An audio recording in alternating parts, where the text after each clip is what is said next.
हनुमान बेनीवाल और वसुंधरा दोनों ही राजनीति में एक दूसरे के बिल्कुल उलट हैं। हनुमान बेनीवाल वसुंधरा को कई बार अच्छे अच्छे शब्द सुना चुके हैं, उनके भ्रष्टाचार के देवी बता चुके हैं, उन्हें बहुत ही निचले स्तर के शब्द भी कह चुके हैं। लेकिन अब जब वसुंधरा राजे पीएम मोदी के साथ खड़ी दिखाई दी तो उन्होंने पीएम मोदी को भी लपेटे में ले लिया और उन पर जो भाषण दिया वो वाकई सुनने लायक था। इसको सुनने के बाद लग रहा है कि अब बेनीवाल शायद केजरीवाल के नक्शे कदम पर चल रहे हैं। हो सकता है वो अब आम आदमी पार्टी की बोली बोलने लगे हैं। इन सब मुद्दों पर चर्चा करेंगे कि क्या बेनीवाल पीएम मोदी से पंगा लेकर सही कर रहे हैं, क्या राजनीति में ये जो कदम उन्होंने उठा लिया है वो उनके लिए सक्सेसफुल होगा। करेंगे इन सब मुद्दों पर चर्चा के लिए हमारे साथ मौजूद हैं हमारे editor in chief Varun Bhansali ji. Sir, आपका बहुत बहुत स्वागत है स्टूडियो में। एक समय था जब बेनीवाल ने पीएम मोदी से हाथ मिलाया था, लेकिन किसानों को मुद्दों को लेकर उन्होंने अपना कदम पीछे कर लिया और अब वसुंधरा से उनकी बनती नहीं, ये तो सभी लोग जानते हैं, जो उनको फूटी आंख भी नहीं सुहाती हैं वो। और अब जब वसुंधरा राजे संगठन के जो भी कार्यक्रम है उन सब में पीएम मोदी के पास अगर दिखाई देती है तो उस पर जो ये बड़ा बयान उन्होंने दे दिया है और डायरेक्टली पंगा ले लिया है पीएम मोदी जी से, तो आप उनके इस कदम को राजनीति के क्षेत्र में किस तरह से देखते हैं? देखिए, बहुत सिंपल सी बात है।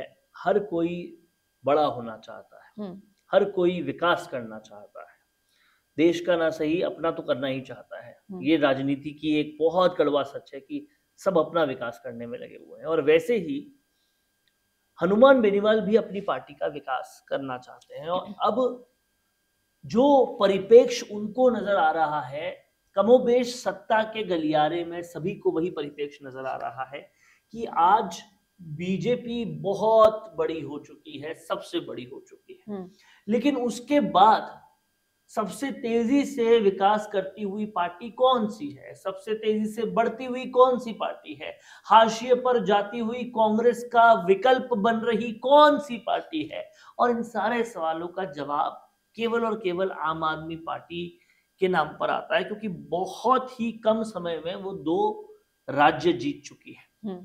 वो जिस तरीके से जीती है उस तरीके को एक फॉर्मूला मानकर बहुत सारे लोग काम करने की कोशिश कर रहे हैं, लेकिन हनुमान बेनीवाल की पार्टी छोटी है, लोग कम हैं, पर अपेक्षाएं बहुत बड़ी है और इसलिए उन्होंने सोचा कि एनडीए में रहकर तो कुछ हो नहीं पाएगा, पीएम मोदी के दल में रहकर तो मैं छोटा का छोटा ही रह जाऊंगा, मैं बड़ा कैसे होऊंगा। और वहीं अरविंद केजरीवाल तलाश कर रहे थे कि राजस्थान में उनकी कोई जमीन है नहीं, उनको केवल श्रीगंगानगर और आसपास के इलाकों में थोड़ी पकड़ है जो सारे किसान हैं, तो फिर अपनी पकड़ कैसे बढ़ाए। और उन्हें हनुमान बेनीवाल मिले जो पूरी तरह से खुद भी विकास करना चाहते थे, अपनी पार्टी का उसको बढ़ाना चाहते थे और दोनों को एक दूसरे का पूरक लगे। और उन्होंने ये सोचा कि मैं भी किसानों का मुद्दा उठाता हूँ, इनके भी जो वोटर हैं वो किसान ही है श्रीगंगानगर वगैरह में, तो दोनों ने एक दूसरे से हाथ मिला लिया। अब हाथ तो मिलाया, लेकिन पहली बार बेनीवाल जो है वो अपने स्टैंड से थोड़ा डगमग दिखे। वो बेनीवाल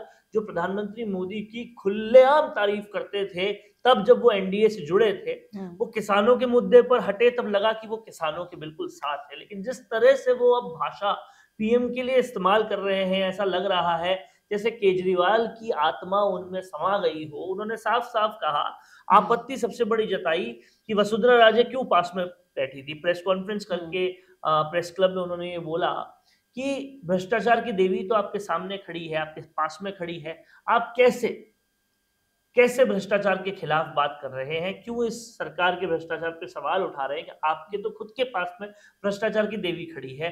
लेकिन आप समझिए, संगठन का जो नियम है, प्रधानमंत्री मोदी बहुत ही अनुशासन में रहते हैं, राष्ट्रीय उपाध्यक्ष बीजेपी की सबसे पास में नहीं खड़ी होगी तो कौन खड़ा होगा? जी बिल्कुल। ये संगठन की हायरार्की है साहब, उसके लिए खड़े हैं, पहली बात।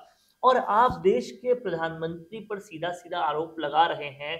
इस पर एक बड़ा सवाल ये भी उठता है कि आपने अपना स्टैंड कैसे इतना जल्दी चेंज कर लिया, जबकि हनुमान बेनीवाल माने जाते थे कि अपने स्टैंड पे खड़े रहने के लिए। लेकिन अगर राजनीतिक रूप से देखा जाए तो जितना आम आदमी पार्टी आरएलपी को सपोर्ट करेगी, उतना ही आरएलपी को फायदा राजस्थान के बाहर होगा। क्योंकि अब हनुमान बेनीवाल की सोच जो है ना वो राजस्थान के बाहर भी जाना चाहती है। भले ही उनके विधायक नागौर और उसके आसपास के क्षेत्र से बाहर नहीं निकले हों, लेकिन उनकी सोच बाहर जाना चाहती है। और वो उन्होंने दिल्ली में लोकसभा में जिस तरह से आवाजें उठाई, लोकसभा में जितने पॉपुलर वो हुए, उससे उनको अब देश की सियासत में बहुत दिलचस्पी होने लगी है।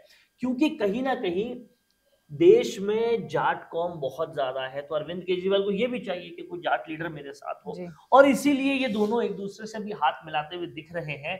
और कहीं ना कहीं उनको ये समझ में आ गया कि सचिन पायलट तो साथ में नहीं आ रहे, तो हनुमान बेनीवाल के पास भी अपने विकास के लिए, पार्टी के विकास के लिए जो आखिरी विकल्प बच रहा था वो यही बच रहा था। इसलिए मुझे लगता है कि पीएम मोदी के खिलाफ वो जो भाषा बोल रहे हैं वो ठीक अरविंद केजरीवाल वाली भाषा है, लेकिन उनको ये समझना चाहिए किसी के साथ आना एक बात है, लेकिन उनका चोला पहन लेना ये गलत बात है। आप प्रधानमंत्री, देश के प्रधानमंत्री को आपको कम से कम उतना स्कोप छोड़िए कि आप कभी बाद में एनडीए के हो पाए, एनडीए में जा पाए।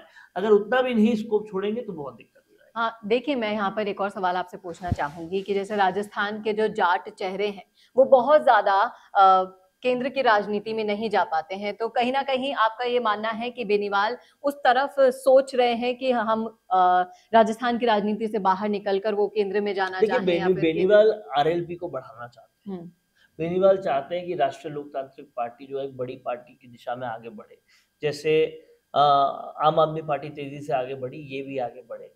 लेकिन आपको समझना पड़ेगा कि बेनीवाल के पास अभी किसी के साथ हाथ मिलाने के अलावा कोई ऑप्शन है नहीं। देखिए विकास तो हर कोई चाहता है, लेकिन गिरगिट की तरह रंग बदलना बिल्कुल अच्छी बात नहीं है। इससे उन लोगों में भी संदेशा जाता है जो आप लोगों को बहुत मानते हैं। बेनीवाल की भी यूथ में काफी फैन फॉलोइंग है। हालांकि मैं ये कहूंगा कि इसे मैं गिरगिट की तरह रंग बदलना इसलिए नहीं कहूंगा क्योंकि बेनीवाल ने बिल्कुल अपनी ही तरह के जो उनके हिसाब के मुद्दे के सवाल उठाते हैं या मुद्दे उठाते हैं उनको चुना है। हालांकि मुफ्तखोरी नहीं करते वो, लेकिन किसानों के साथ और उसी के अलावा कहीं ना कहीं वो वसुंधरा के पक्ष में भी नहीं है। और भी जितने भी पॉइंट्स बेनीवाल उठाना चाहते हैं, बेनीवाल की विचारधारा से सम्मिलित है, उतने सब कुछ अरविंद केजरीवाल से भी है। लेकिन जिस तरह से अरविंद केजरीवाल बिना बात के पीएम के खिलाफ बोलना शुरू कर देते हैं, आप भी अगर उसी तरीके से करने लगेंगे तो आप अपनी राजनीति के लिए भी बुरा करेंगे। एनडीए से वापस सारी उम्मीदें टूट जाएगी आपके जुड़ने की, ये बुरा मैं मानता हूं। और कहीं ना कहीं आप अरविंद केजरीवाल से हाथ मिलाएं, इसमें कोई दिक्कत नहीं है। जब तक और पार्टियों का साथ नहीं होता, बढ़ना मुश्किल होता है। बीजेपी आज इतनी बड़ी पार्टी है, फिर भी वो एनडीए बना के रखती है। तो कहीं ना कहीं मैं ये मानता हूं कि हनुमान बेनीवाल बेबाक बोलने वाले एक लीडर हैं, लेकिन बेबाक बोलने के साथ साथ आपको ये समझना पड़ेगा कि प्रधानमंत्री तो पूरे देश का प्रधानमंत्री। जी बिल्कुल, आपको शख्सियत का सम्मान करना होगा।